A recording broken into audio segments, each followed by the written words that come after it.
Hey everybody, Josh here again from Curse Breath. Very excited for this video today. I don't know if we're friends or if you've been following me for a while on various social media, but I've always been very open and vocal about how much I love year-end lists every year. I read like everybody's year-end lists that get posted. I've posted a bunch of my own, but last year I decided to change that up a little bit and start doing a video talking about all of my favorite records of the year. So I'll be doing that again this year. I do just want to highlight that I am not a music critic, a real music critic. I'm just a fan. So these are my 25 favorite records of the year. I will start with number 25. Number 25 is a band called Horsewhip.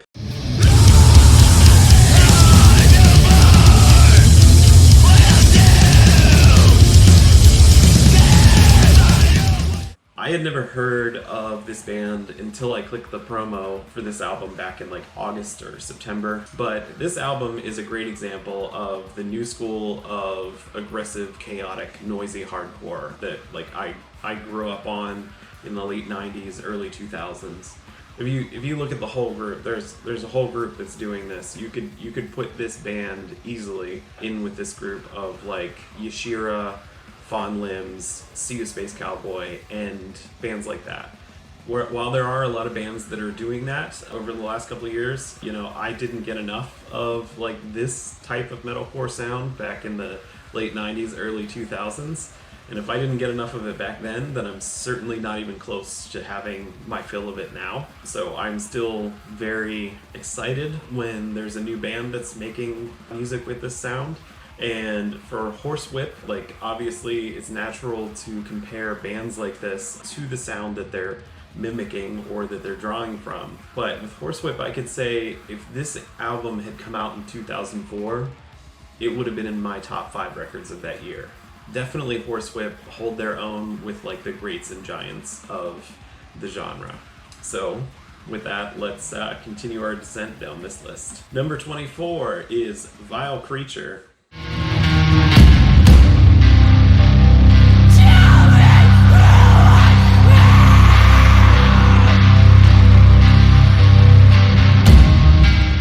Vile Creature rules.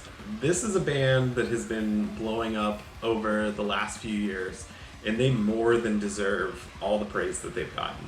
They are a non-binary two-piece from Canada. They're very vocal in their support of things like animal rights, LGBTQ plus rights, anti-fascism, and even beyond all that, they themselves are just wonderful people. I have greatly enjoyed their prior material. With this record, to me, Vile Creature is really coming into their own, and in my opinion, largely outclassing counterparts in their sludgy, doomy genre. And I'm super stoked to hopefully hear lots more music from Vic and KW as Vile Creature or whatever else they decide to do in the future. So, one note I'll make about this artwork. The artwork is really cool. It definitely evokes like a very visceral response. You can't help but feel something when you look at that album art. And I think it's great, but I was very disturbed when I saw that. So that artwork is a photo that was taken, and the photo, I assumed that those worms were like CGI or photoshopped into there. But no, that model actually had all those worms in their mouth. So that was it makes it so much worse and better. So anyway, Vile Creature rules. Definitely check them out and support them. With that, we'll move to number 23, which is the band Deftones with their album Ohms.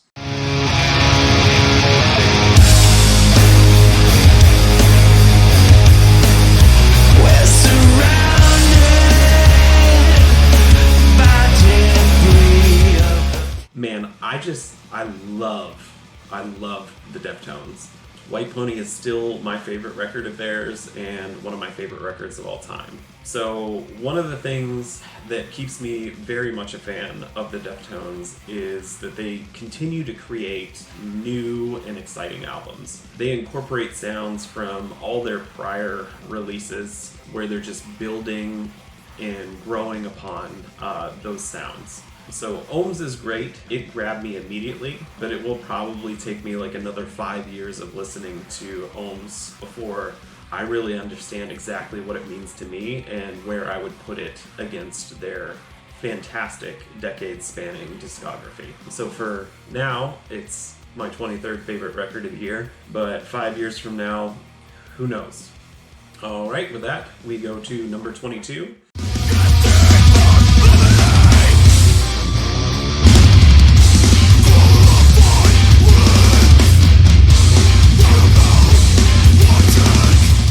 Yashira is a newer band. They started in 2015, but I didn't really get into them until I saw them on tour with favorites of mine, the Atlas Moth and Zao, back on tour in 2018. I knew Yashira was good, but it wasn't until they put out Fail to Be in December that I really appreciated them. To me, this is top-level chaotic metalcore. No matter what decade or what metalcore legacy act you are comparing this to, this is absolutely fantastic. And I cannot wait to see these songs perform live, if shows ever happen again. With that, we have number 21, which is Serpent Column.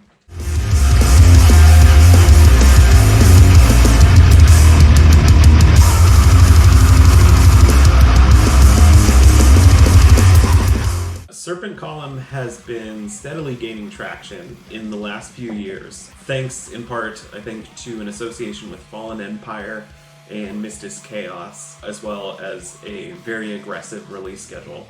The band has put out 5 releases since 2017, including an EP and this full length from 2020. The band is considered avant-garde black metal, which at this point is really making me question if that genre tag really means anything, given that that same genre tag can be used for bands like Scape, Imperial Triumphant, Blut das Nord, or Altar of Plagues, things like that. I don't think that Serpent Column really shares much of anything in their sound with any of those bands.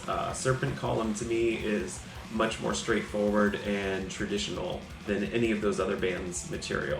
But while I don't really see how they fit, in the genre of avant-garde black metal, I do hear very excellent black metal on KATHODOS. If you don't know them, definitely check out this record, but also listen to the EP they put out this year called Endless Detainment. That release had more, I felt it had more in common with grindcore than black metal, avant-garde or whatever. But on Endless Detainment, they were able to show that not only are they very good at making black metal, but also at grindcore. Definitely check that out. Okay, at number 20, I have End with Splinters from an Ever-Changing Face.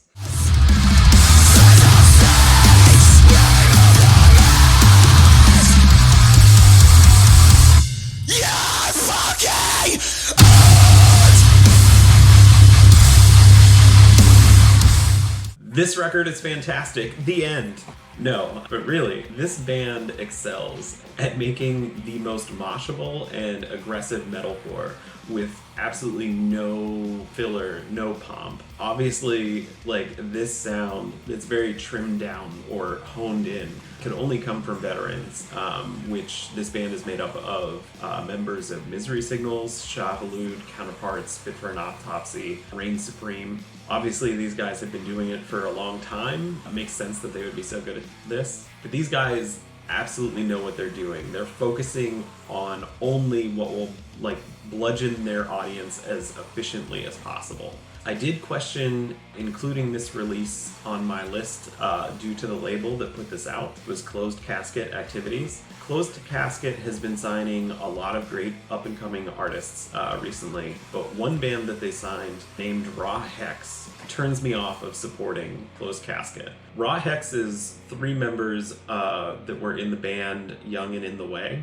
Young and in the Way broke up in 2018 after some very serious accusations of sexual sexual assault. Those accusations were serious enough that Death Wish dropped Young and In the Way the very same day that those accusations came to light, and Young and In the Way just broke up, quietly disappeared from social media. Myself, like a lot of people, was thinking just good riddance, probably never hear from these guys again. Then just 1 year later, I heard a bit of one song and saw promo art for this new band called Raw Hex. After a little digging, I found out that Raw Hex was the same members of Young and In the Way, who only a year before had been alleged to have engaged in sexual assault. So when I tweeted at Closed Casket about it, Closed Casket deleted all tweets pertaining to Raw Hex, but continued to promote the band on Facebook. They continue to list them as one of their signed artists. They're still selling their merch. All that being said, End is a great band, but I personally cannot support Closed Casket. With that, I'll go to number 19, Emma Ruth Rundle and Thou, with the album May Our Chambers Be Full.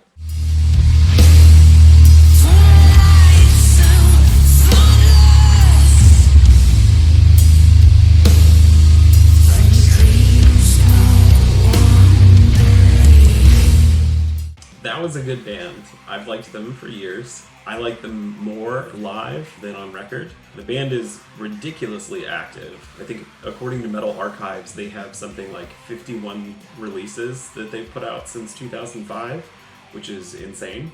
Now, I haven't listened to all 51 of those releases, but I've listened to some of those. But their music, to me, it's good, but it's not what I would call life-changing or even, like, great. I've never considered including any of their releases in any of my favorite releases of the year lists ever, but 2020. So to me, May Our Chambers Be Full is not really a Thou record, it's a Emma Ruth Rundle record. Thou happened to play on it. For me, the addition of just that one person took what would be otherwise good music to me and made it absolutely fantastic. I don't fully understand what about the voice and music of Emma Ruth Rundle does to me. I love her voice. I love her lyrics, her art, the music that she puts out.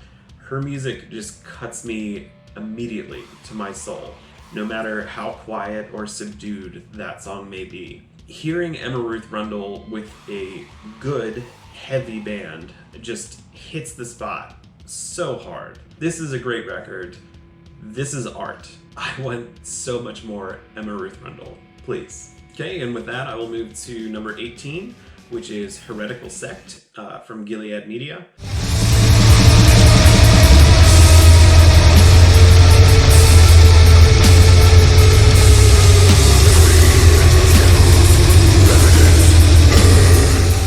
Heretical Sect is a new band that comes from New Mexico. The band members are anonymous, but supposedly the band includes members of bands like Superstition and Predatory Light. And those bands are good and fine, but their work in Heretical Sect is really where it's at for me. I really, really like this album. Heretical Sect is a black metal band. Like, I can't point to much of anything on this record that I would say, like, this is black metal that is influenced by whatever, or, oh, look at this part and see how they're incorporating elements of whatever.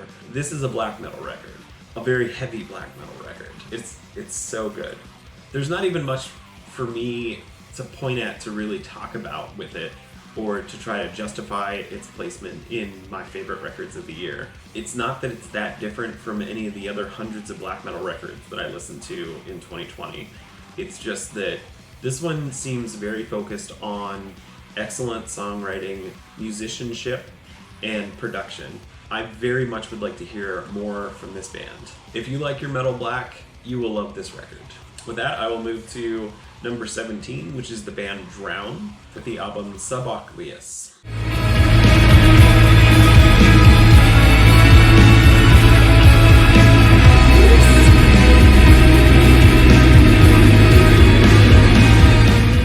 So, to be honest, I'm largely over Funeral Doom, with a few exceptions. I'm largely over 20 plus minute songs, with a few exceptions. But holy crap, Subaqueous is one of the best funeral doom records I've ever heard. And it's obvious why. This is yet another fantastic one-man project from Markov Soroka, whom is probably best known for his work in Chornobog, however you pronounce it. Chornobog put out an incredible self-titled record back in 2017 that you should definitely check out if you don't know it. The melodies on Subaqueous are gorgeous. Just thick, shimmering waves of heavy, crushing doom. And it's so good. When this record comes on, everything else goes away. And in 2020, I found myself retreating into this record frequently. And judging by the first week of 2021, I will continue to need to retreat into this record for a long time to come. With that, I'll move to number 16, which is Couch Slut, Take a Chance on Rock and Roll.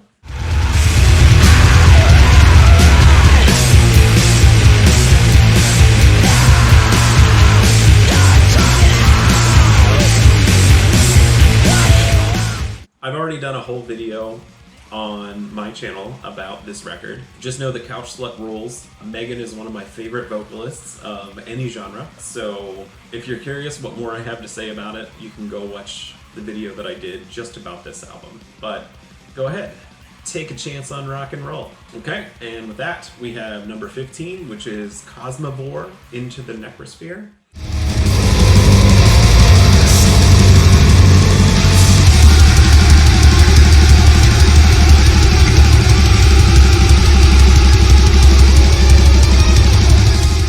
I know nothing about this band other than they are from Germany and that they put out this album in 2020. If you like Portal or Abyssal or Achilles or something like that, you will like this record. It is super heavy. This sounds to me like Simon from War from a Harlot's Mouth and Nightmarer wanted to do like a Portal worship band. It's so good. It's so good. They don't really offer much of anything that's new or different from what bands like Portal and Abyssal or other bands like that have already done, but I'm a sucker for anything that sounds like this, and Cosmovore do what they and all those other bands do, but they do it very, very well. So check out that record. With number 14, I have Evaporated Sores.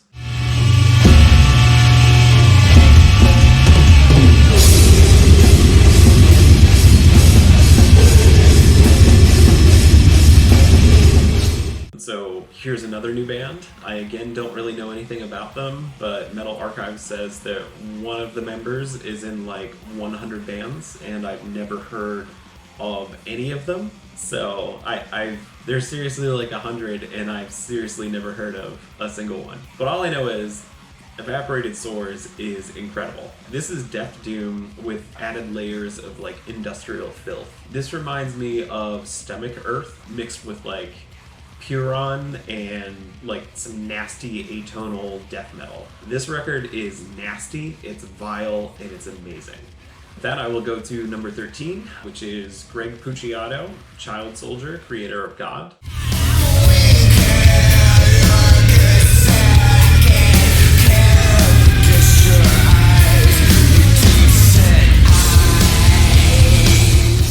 So I usually hate when vocalists leave their bands and do like their own solo projects. Not Emma Ruth Rundle, she can do whatever she wants. Especially when they're from like metal, hardcore, whatever, from like that range from 1997 to 2015. Like I'm sure there are projects that you can think of that are popping into your head.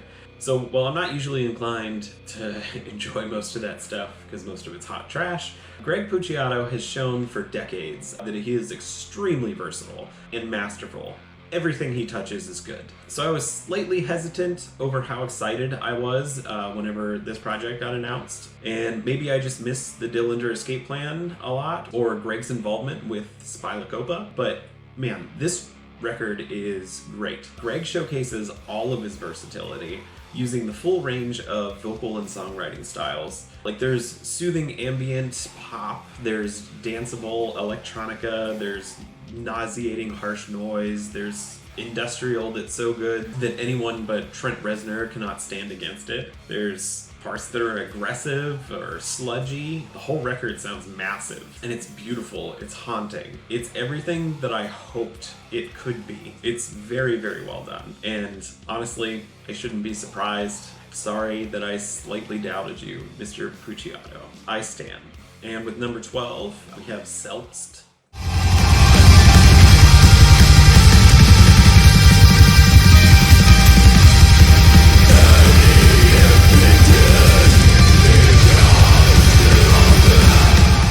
This is another one I don't have much to say about. The band is from Chile. It's black metal. Again, it's more straightforward and traditional black metal. It's great. If you like what Iceland has been doing with black metal for the last few years, like with Mystirming and Sinmara and other bands like that, then you will like this. If you had told me that this album was actually an earlier album from Sinmara or Mystirming, I would have been like, sweet, and I never would have questioned it. So definitely check it out. With that, I will move to number 11, which is Piron, Abscess Time.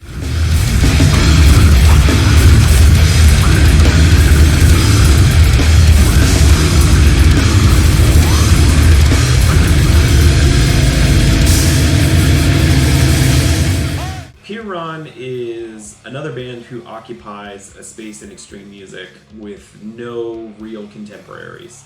You could lump them like different aspects of their sound in with certain aspects of the sound of bands like Imperial Triumphant, Artificial Brain, Ulcerate, or not many other bands. But no band is really like Piron. Every member of this band is like god tier at their instrument. And the way they fit together with the songwriting and with their performance is perfect. This record is mathy, it's proggy, it's noisy, it's chaotic.